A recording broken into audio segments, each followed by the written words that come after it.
中国的服装厂就应该发展小单快板，因为做这方面的活，中国说第二，没人敢跳出来表示不服。你们发现没有？以前一个单几万件甚至几十万件的是常态，大家也习惯了这样的生产方式，小单根本没人愿意接。而现在一个款几十件的单子都不算稀奇，你跟加工厂说要发这种小单，不止不会被人打，而且有可能人家还挺开心的。到底是人性的扭曲还是道德的沦丧？那小单快板这种神仙操作又是怎么被催生出来的？小单、网单、预售、财报管理、超版试水、零库存作用下的特色现象。这要在10几年前放这种单子，真的是要被人打的，最差也会被人家说没外汉。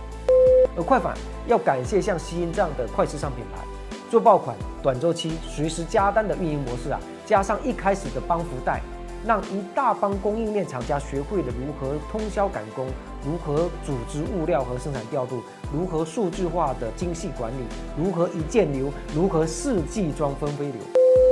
综合下来，小单快反我们是有经验的，也是特色能力。既然比低工资我们比不过，人口红利更是一去不复返，那大批量的传统订单给周边国家也正常。反正我们也拼不过，对吧？那我们就做一些我们擅长的，这样时不时的安慰一下自己，也许会舒畅一点。